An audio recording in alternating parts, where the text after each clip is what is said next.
Hey everyone, आपका स्वागत है बीटीटीएच के न्यू एपिसोड में। तो जैसा कि हमने पिछले एपिसोड में देखा था कि मास्टर लेन और मास्टर लान ने हॉल ऑफ सोल के मास्टर को पकड़ के ले आए होते हैं, तभी जूनर उसे अपनी हेवनली फ्लेम से जला करके राख कर देती है और उसकी सोल को ले करके जियाओयान को गिफ्ट कर देती है और जियाओयान भी उसको रख लेता है। और तभी जूनर लिटिल फेरी डॉक्टर से हैंडशेक करती है और उसका शुक्रिया अदा करती है, क्योंकि लिटिल फेरी डॉक्टर ने हर बार जियाओयान को हर एक बड़ी मुसीबत से जो बचा लिया करती थी, क्योंकि जूनर वहां पे नहीं होती थी मगर लिटिल फेरी डॉक्टर उसकी जगह जरूर होती थी। मेरे प्यारे भाइयों, मैं इस एपिसोड को स्टार्ट करने से पहले यास्मीन मैम को थैंक यू कहना चाहूंगा, क्योंकि उन्होंने हमारे पिछले एपिसोड पे कमेंट किया था और वो हैदराबाद से बिलोंग करती हैं।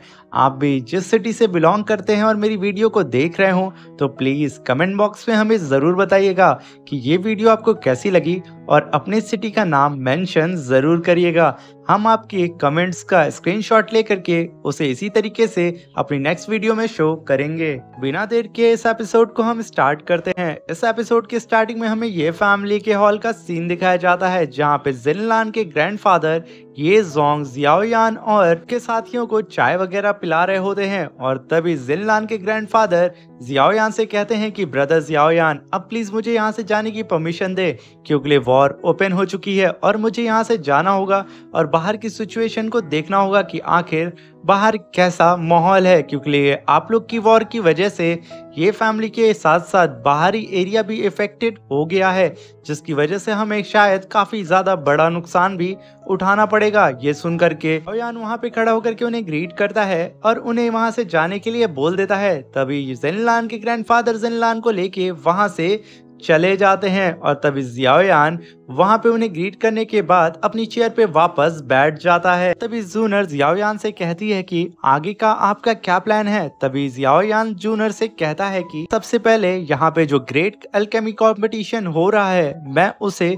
अटेंड करूंगा और उस कंपटीशन के बाद मैं सीधा हॉल ऑफ सोल में जा करके अपने मास्टर को रेस्क्यू करूंगा। ये सुनकर के जूनर काफी परेशान हो जाती है और जियाओयान से कहती है कि मैं जानती हूँ कि तुम इस समय बहुत ज्यादा पावरफुल हो गए हो, मगर जियाओयान तुम एक बार फिर से सोच लो। तभी जियाओयान कहता है कि मैंने एक बार जो सोच लिया, मुझे कैसे भी करके अपने मास्टर को बचाना है उन हॉल ऑफ सोल से। और पता नहीं मेरे मास्टर याओ लाओ इस समय कैसे होंगे। याओ लाओ का नाम सुनते ही मास्टर लेन और मास्टर लान के तो कान खड़े हो जाते हैं। तभी मास्टर लान कहते हैं कि क्या तुम सच में मास्टर याओ लाओ के डिसाइबल हो। दोनों मास्टर की बात को सुन करके जियाओयान हाँ में सर हिलाता है और तभी जियाओयान की बात को सुन करके मास्टर लान कहते हैं कि जियाओयान तुमको पता है तुम्हारे मास्टर या लाओ एक ग्रेट अल्केमिस्ट थे, उनके जैसा अल्केमिस्ट इस पूरी की पूरी दाइकुई कॉन्टिनेंट में कोई भी नहीं था, उन्हें कोई बीट ही नहीं कर सकता था। मगर ये कैसे हो गया कि वो इस समय हॉल ऑफ सोल के कब्जे में है। तभी मास्टर लिन कहते हैं उनसे हम लोग सिर्फ एक बार मिले हैं, मगर उनकी छवि को हम लोग आज तक भूल नहीं पाए हैं। वो सच में एक ग्रेट अल्केमिस्ट हैं, मगर हमें काफी ज्यादा अफसोस हो रहा है कि वो हॉल ऑफ सोल के कब्जे में है। जूनर जियाओयान से कहती है कि जियाओयान तुम ऐसे ही हॉल ऑफ सोल से डायरेक्ट फाइट नहीं कर सकते हो। मैं जानती हूँ कि तुम्हारे पास बैकअप प्लान्स बहुत होंगे, मगर फिर भी तुम एक बार सोच लो। और साथ में भले ही तुम्हारे पास दो दी दाओजून के कल्टीवेटर्स हैं और ये दोनों ही वाकई में हीरोज हैं, मगर फिर भी ये पावर इतनी भी इनफ नहीं होगी कि तुम हॉल ऑफ सोल से जाके लड़ सको। तभी जियाओयान कहता है कि मेरे पास एक बैकअप प्लान है और मेरे साथ कुछ और लोग भी वहां पे जाएंगे, मगर जियाओयान यहाँ मेंशन नहीं करता है कि वो कौन है। जूनर जियाओयान से कहती है कि जियाओयान तुम्हें अंकल जियाओ के बारे में कुछ पता चला।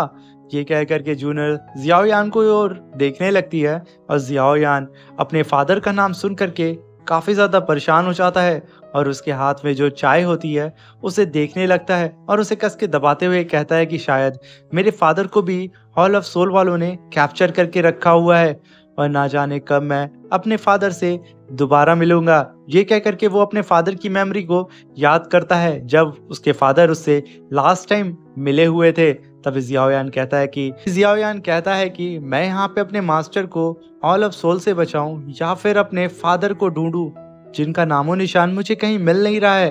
और तभी जूनर वहाँ पे बोलती है कि जियाओयान तुम परेशान ना हो, मैं जल्द से जल्द अपने एंशियंट गू क्लैन में जा करके अंकल जियाओ के बारे में इन्वेस्टिगेशन अपने सोर्स से करवाऊंगी, और जैसे ही मुझे ये पता चल जाएगा तो मैं सबसे पहले तुम्हें इन्फॉर्म कर दूंगी। ये सुन करके जियाओयान की जान में जान तो आती है, मगर वो अभी भी काफी ज्यादा गुस्सा होता है।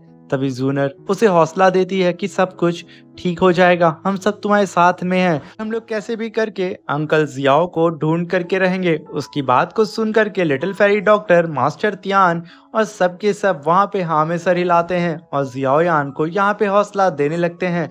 और तभी जियाओयान को भी यहाँ पे थोड़ी सी उम्मीद तो जगती है कि वो अपने फादर को कैसे भी करके ढूंढ तो सकता ही है। तभी जियाओयान उन सब का वहाँ पे शुक्रिया अदा करता है और कहता है कि बस मेरे मास्टर और मेरे फादर वो दोनों ठीक हों।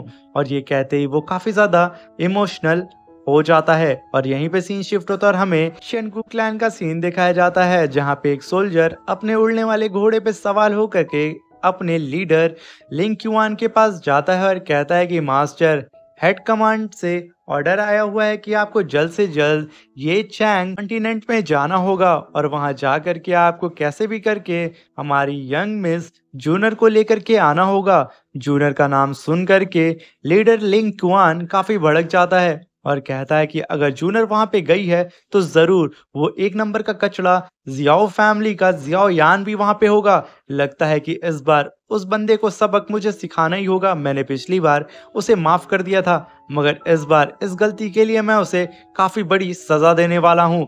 ये कह करके वो अपने सिपाही से कहता है कि जाने की तैयारी करो, क्योंकि हम लोग इस बार जियाओयान को कैसे भी पकड़ के अपने सेक्ट में वापस लेकर के आएंगे। ये कह करके वो काफी तेजी से मुड़ता है और अपने उड़ने वाले घोड़े पे सवार होकर के सीधा ये चैंग कॉन्टिनेंट की ओर निकल जाता है। अभी सीन शिफ्ट होता है और हमें जियाओयान को दिखाया जाता है जो कि कमरे में बैठ के अपनी कल्टीवेशन को कर रहा होता है और तभी उसे एहसास होता है कि कोई उसे छुप करके देख रहा है। इसलिए वो अपनी कल्टीवेशन को रोक करके कहता है कि जूनर, छुपने का क्या फायदा है, तुम मेरे सामने आ जाओ। ये कहते ही जूनर वहां पे एक पोर्टल को ओपन करके बाहर आ जाती है और कहती है क्या बात है, तुम मुझे सेंस कर लिए। तभी जियाओयान वहां पे हंसने लगता है। जूनर जियाओयान से कहती है कि रात हो गई है, तुम्हें यहाँ पे आराम करना चाहिए, मगर तुम अपनी पावर को लेवल अप करने में लगे हो। तभी जियाओयान कहता है कि मुझे कैसे भी करके और भी पावरफुल बनना होगा और अपनी स्ट्रेंथ को बढ़ाना होगा। तभी जूनर अपने पास से एक स्क्रोल को बाहर निकालती है, जिसे देख करके जियाओयान काफी शॉक्ड होता है। जूनर जियाओयान से कहती है कि ये एम्पीरियर की थर्ड सील है और तुम अगर इस स्क्रोल को पूरी तरीके से मास्टर कर लेते हो तो तुम्हारी पावर बहुत ज़्यादा बढ़ जाएगी और इस समय तुम्हारी स्ट्रेंथ इतनी है कि तुम इस सील को कल्टीवेट कर सकते हो और जल्द से जल्द इस थर्ड सील को प्रैक्टिस करके कल्टीवेशन को लेवल अप करो। मगर जियाओयान उसे लेने से मना करता है, मगर जूनर उसे जबरदस्ती वो सील दे देती है और जियाओयान उस सील को लेकर के स्पेस रिंग में रख लेता है। तभी जूनर कहती है कि जियाओयान, इस जोंगजियू कॉन्टिनेंट में बहुत से ऐसे लोग हैं जो कि तुम्हारे लिए खतरा बन सकते हैं, ये सील तुम्हारे लिए काफी ज्यादा कारगर होगी। तभी जूनर चारों तरफ बैरिकेशन लगा देती है जो कि साउंड प्रूफ बैरिकेशन होता है। तभी जूनर जियाओयान से कहती है कि हमारे पास जो ताओशी एंशिएंट एम्परर का जेट था, वो जेट अभी भी तुम्हारे पास है या नहीं है। तभी जियाओयान कहता है हाँ वो मेरे पास है, तुमने ही कहा था कि मुझे इस जेट के बारे में किसी को भी नहीं बताना है। आखिर ये जेट क्या है, तुमने पिछली बार मुझे क्लियर नहीं बताया था और तुमने कहा था कि जब नेक्स्ट टाइम तुम मिलोगी तो तुम मुझे इसके बारे में इंफॉर्मेशन दोगी। तभी जूनर पलटती और जियाओयान को बताती है कि एंशिएंट टाइम में दाओ क्यूआई कॉन्टिनेंट में एक कल्टीवेटर थे जिनका नाम एम्पेरियर ताओ शी था और वो एक लौते लास्ट ऐसे कल्टीवेटर थे जो कि दाओ इम्परल लेवल तक पहुंच गए थे, जो कि कह सकते हो कि दाओ दी आई लेवल के पीक पे थे और ऐसा आज तक कोई भी नहीं कर पाया है। वो मरने से पहले अपनी सारी मेमोरी और सारी कल्टीवेशन के सोर्सेज और वो कैसे वो दाओ इम्पीरियल लेवल पे पहुंचे थे, वो सारी चीज़ें वो अपने ताओशी एंशिएंट एम्परर मेंशन में लॉक करके गए हैं। और जो जेट तुम्हारे पास है वो जेट उसकी चाबी है और उस जेट की रखवाली करने के लिए जियाओ फैमिली को दिया गया था। जो कि तुम्हारी फैमिली थी। ये सुनकर के जियाओ यान के तो होश उड़ जाते हैं और तभी जूनर बताती है कि तुम्हारे एंसेस्टर दी क्यूआई कॉन्टिनेंट के सबसे पावरफुल लोगों में से एक थे, क्योंकि वो इम्पेरियर ताओशी के डिसाइबल थे और साथ में उनके काफी अच्छे रिलेशन एंशियंट क्लैन वालों से थे। और जब तुम्हारे एंसेस्टर की डेथ हुई तो उन्होंने अपने क्लैन की रिस्पॉन्सिबिलिटी एंशियंट क्लैन वालों को दे दी थी। जब जियाओ फैमिली के एंसेस्टर की डेथ हो गई तो जियाओ फैमिली बहुत ज्यादा कमजोर हो गई थी, जिसकी वजह से उन्हें ना चाहते हुए भी क्यूआई कॉन्टिनेंट को छोड़ना पड़ा और उसे छोड़ करके वो लोग सीधा यामा एम्पायर में आकर के बस गए। और तभी मेरे फादर ने तुम्हारे जियाओ फैमिली में मुझे भेज दिया, क्योंकि वो चाहते थे कि मेरा बचपन अच्छे से बीते। मगर मेरे क्लैन के कुछ लोग ऐसा चाहते थे कि मैं कैसे भी ये पता लगाऊं कि ताओशी एंशियन एम्पायर जेड आखिर वो चाबी कहाँ पे है और उसे चोरी करके अपने क्लैन वालों को दे दूं। ये सुनकर के जियाओ यान कहता है कि इसका मतलब ये है कि हॉल ऑफ सोल और तुम्हारा एंशियंट क्लैन उसकी के पीछे पड़ा है, जिसकी वजह से मेरे फादर को हॉल ऑफ सोल वालों ने कैप्चर करके रखा हुआ है। फिर जियाओ यान जूनियर से कहता है कि क्या तुम मेरे एंसेस्टर का नाम मुझे बता सकती हो। तभी जूनियर जियाओ यान को उसके एंसेस्टर का नाम बताती है, जो कि जियाओ युआन होता है। उनका नाम सुन करके जियाओ यान काफी हैरान हो जाता है और कहता है कि सच में मेरे एंसेस्टर का नाम ही काफी है।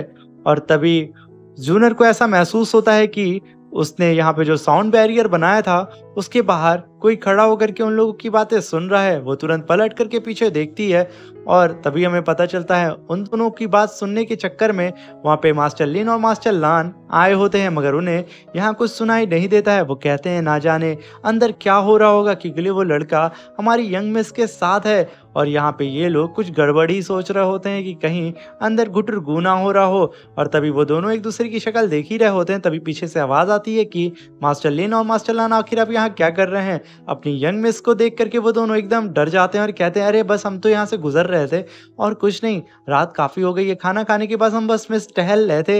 ये कहते हुए वो लोग बात को टालना शुरू कर देते हैं, मगर वो दोनों बात को टाल नहीं पाते हैं अपनी यंग मिस के सामने और घबरा करके एक दूसरे का चेहरा देखने लगते हैं और उल्टी सीधी बात करना शुरू कर देते हैं, जिसे सुन करके जूनर वहां पे हल्की सी स्माइल भी करती है। और ये देख करके मास्टर लिन मास्टर लान से कहते हैं कि भाई तू यहाँ खड़ा रहेगा कि चलेगा। और तभी वो जूनर को ग्रीट करके कहते हैं कि मिस काफी रात हो गई है, आप भी आराम करने के लिए चले जाएं और हम लोग भी सोने के लिए जा रहे हैं। तभी मास्टर लिन मास्टर लान से कहते हैं कि अबे अब चलेगा भी या यहीं खड़ा रहेगा। तभी सीन शिफ्ट होता और हमें दिखाया जाता है कि जियाओ यान रूम में बैठ करके वहां पे ये सोच रहा होता है कि उसे कैसे भी करके और भी ज्यादा पावरफुल बनना होगा, क्योंकि इस पूरे कॉन्टिनेंट में अगर तुम पावरफुल हो तो ही तुम्हारी इज्जत होगी, अदरवाइज तुम अगर कमजोर हो तो तुम्हें हर कोई बुली करेगा। और अगर जियाओ यान को अपनी फैमिली और अपने लव वंस को यानी कि उसके मास्टर और अपने फादर को अगर बचाना है तो उसे कैसे भी करके फ्यूचर में और भी ज्यादा पावरफुल होना होगा,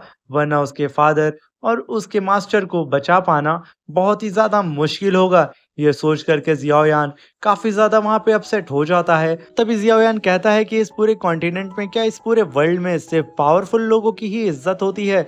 मैं इस बात को काफी मजाक में लेता था, मगर मास्टर मेरे हमेशा सही बोलते थे और मुझे कैसे भी करके अपनी पावर को अपग्रेड करना होगा और अपने मास्टर और अपने फादर को बचाना होगा और साथ में अपनी जियाओ फैमिली की शान को वापस लाना होगा। ये कह करके वो कल्टीवेशन के लिए बैठ जाता है और कहता है कि मुझे कैसे भी करके इस डेविल पॉइजन पॉट को रिफाइन करना होगा, जिसे रिफाइन करने के बाद मैं अपने लेवल को अप कर सकता हूँ। यानी कि मैं अभी 4 स्टार दाओजोंग लेवल पे हूँ, इसे रिफाइन करने के बाद मैं सीधा 5 स्टार दाओजोंग लेवल पे प्रमोट हो जाऊंगा। ये कह करके वो बैठ के कल्टीवेशन को स्टार्ट कर देता है और उस डेविल पॉइजन पॉट को रिफाइन करने लगता है। तभी सीन शिफ्ट होता है, हमें यान के रूम के बाहर का सीन दिखाया जाता है, जहाँ पे जूनर और लिटिल फेरी डॉक्टर वो दोनों ही बैठ के एक दूसरे के साथ चेस बोर्ड खेल रही होती हैं। और तभी जूनर लिटिल फेरी डॉक्टर से कहती है कि जियाओ यान ने बहुत साल पहले मुझे बताया था कि तुम जियाओ यान की बेस्ट फ्रेंड हो।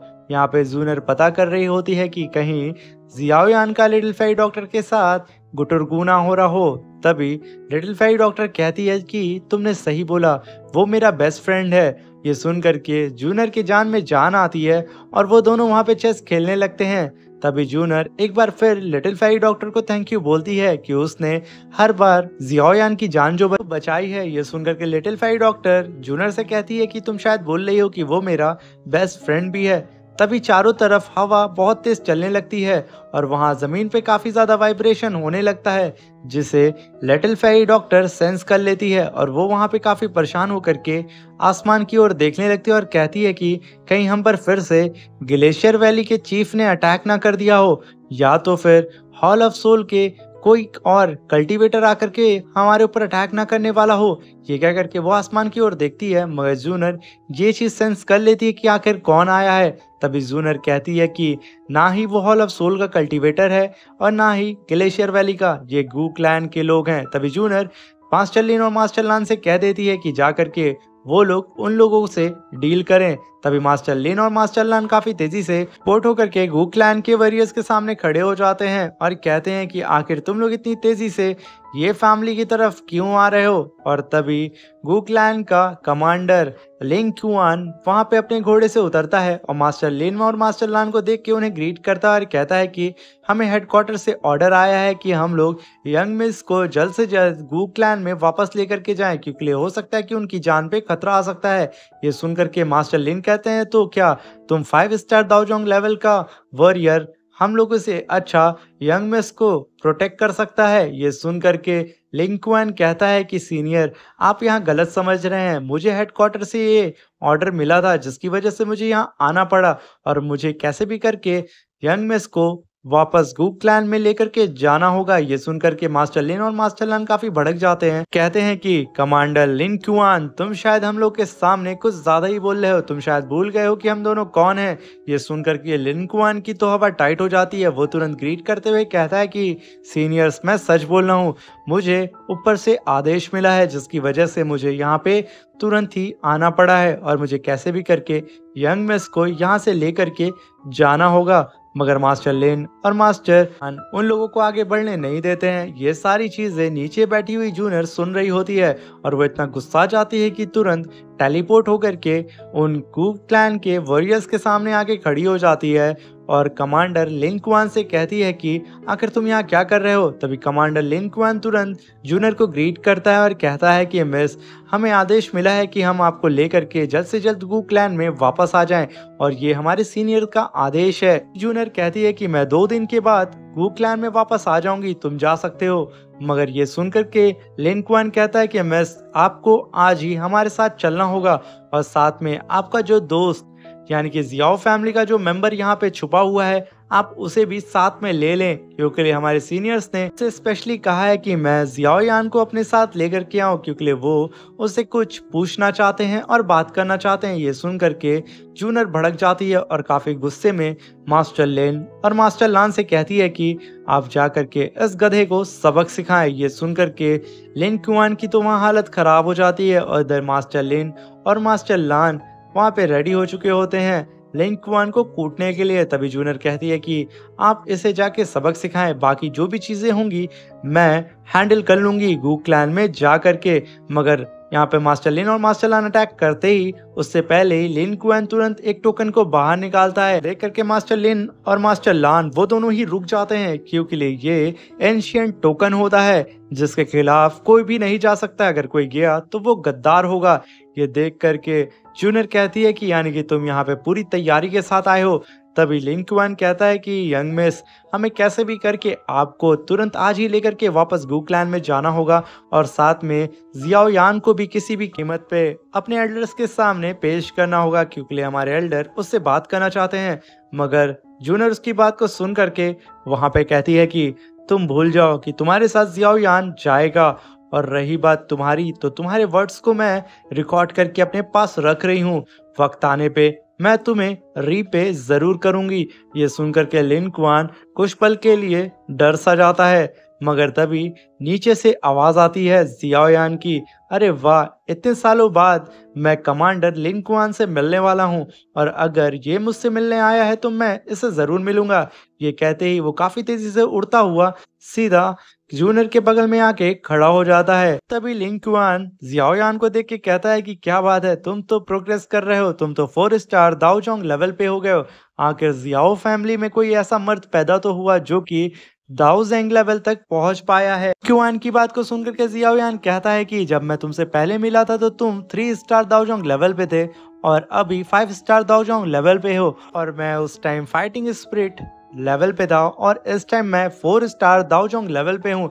इसका मतलब मैं प्रोग्रेस कर रहा हूँ, मगर तुम अपने एंशिएंट गू क्लैन का फायदा उठा करके सिर्फ आलसियों की तरह यानी कि सुअर की तरह आराम फरमा रहे हो। तभी लिन क्युआन जियाओ यान से कहता है कि तुम्हारे एंसेस्टर की भी इतनी औकात नहीं थी, यानी कि जियाओ युआन की, कि वो हमारे गू क्लैन के वॉरियर्स के सामने ऐसे बोल सके और तुम ऐसे बोल रहे हो। तभी जियाओ यान कहता है कि तुम 2 कौड़ी के लोग मेरे एंसेस्टर का नाम नहीं ले सकते हो, और तुम सिर्फ वो शख्स हो जो कि अपने क्लैन के पीछे छुपते हो और कुछ भी नहीं। ये सुन करके लिन क्युआन अपने ऑरा प्रेशर को रिलीज करने लगता है और जियाओ यान के ऊपर अटैक करने के लिए आगे बढ़ता है, और तभी वो देखता है कि वहां पे आवाज आती है कि अगर तुमने यहाँ पे एक कदम भी आगे बढ़ाया तो तुम्हें यहाँ पे मरने से कोई भी बचा नहीं सकता है। तभी हम देखते हैं कि जियाओ यान के सामने लिटिल फेरी डॉक्टर आके खड़ी हो जाती है, और लिटिल फेरी डॉक्टर को देख करके लिन क्युआन कहता है कि जियाओ यान, तुम सच में एक नंबर के फट्टू हो। तुम हमेशा लड़कियों के पीछे ही छुपते फिरते हो, कभी मर्दों की तरह hand to hand 1-to-1 battle तो करके देखो। ये सुन करके जियाओ यान को उसका आइडिया काफी अच्छा लगता है और कहता है कि तुमने अभी कहा ना 1-to-1 बैटल, तो ठीक है, मैं तुमसे यहाँ पे 1-to-1 बैटल करूंगा और हम लोग के बीच में कोई भी नहीं आएगा। और रही बात मैं अपने सामने किस पावर का यूज करता हूँ और कौन लड़की मेरी मदद करती है, इससे तुमसे कोई भी लेना देना बिल्कुल भी नहीं है, क्योंकि ये मेरे सपोर्टर हैं। और अगर तुम्हारे पास कोई तुम्हारा सपोर्टर या तुम्हारे चाहने वाला है तो तुम भी अपने सामने उसे खड़ा कर सकते हो, मगर अफसोस की बात है कि तुम्हारे पास सिर्फ तुम्हारे एंशिएंट क्लैन का ही नाम है और कुछ भी नहीं। याओ यान की बात को सुनकर के लिन क्युआन वहां फिर पागलों की तरह हंसने लगता है और कहता है कि तुम सिर्फ भौंकते रहते हो, अगर औकात है तो यहाँ पे आके फाइट करके दिखाओ। ये सुन करके जूनर वहां भड़क जाती है और जियाओ यान से कहती है कि जियाओ यान, तुम जा करके इसे मजा चखाओ और मैं यहाँ पे सारी चीजों को देख लूंगी कि तुम लोगों के बीच में कोई भी ना आए। और यहाँ पे लिन क्युआन ने खुद ही ये एक्सेप्ट किया है कि वो तुमसे 1-to-1 बैटल करना चाहता है, तो रूल के अकॉर्डिंग तुम उससे बैटल कर सकते हो, और गू क्लैन में जो भी चीजें होंगी मैं वहां वापस जा करके उसे पर्सनली हैंडल कर लूंगी, तो तुम बेहिचक यहाँ पे लिन क्युआन का मुंह तोड़ सकते हो। तभी लिन क्युआन जूनियर की बात को सुन करके जियाओ यान से कहता है कि अब तो यंग प्रिंसेस की भी परमिशन मिल चुकी है हमें फाइट करने की। ये कहते ही वो अपने ऑरा प्रेशर को रिलीज करता है, और इधर जियाओ यान कहता है कि ऐसे 2 कौड़ी के ऑरा प्रेशर मेरा यहाँ कुछ बिगाड़ नहीं सकता है। कहते ही वो भी वहां पे तैयार हो जाता है लिन क्युआन की हड्डी तोड़ने के लिए, और इधर लिन क्युआन काफी ज्यादा एरोगेंट होकर के जियाओ यान को जान से मारने की धमकी तक दे डालता है और कहता है कि आज मैं दिखाऊंगा अपने एंशिएंट गू क्लैन की पावर तुम जैसे 2 कौड़ी के जियाओ फैमिली के मेंबर को। तब जियाओ यान अपनी मुट्ठी को टाइट करता है और कहता है कि चलो आज देख लेते हैं। ये कहते ही लिन क्युआन काफी तेजी से अपने स्पीयर को हाथ में लेकर के जियाओ यान के ऊपर अटैक करने के लिए आ जाता है, और यहीं पे हमारा यह एपिसोड खत्म हो जाता है। गाइस, अगर चैनल पे नए आए हैं तो प्लीज चैनल को लाइक शेयर सब्सक्राइब कर दें और बेल आइकन को दबाना ना भूलें। भाइयों, अगर आपको मेरी ये वीडियो अच्छी लग रही है और मेरी एक्सप्लेनेशन पसंद आती है तो कमेंट बॉक्स में मुझे ज़रूर बताएं और अपनी सिटी को ज़रूर मेंशन करें कि आखिर आप मेरी इस वीडियो को किस सिटी से देख रहे हैं।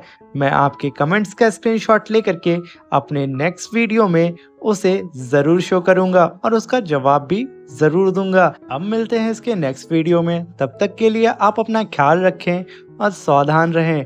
Thank you, bye bye, take care.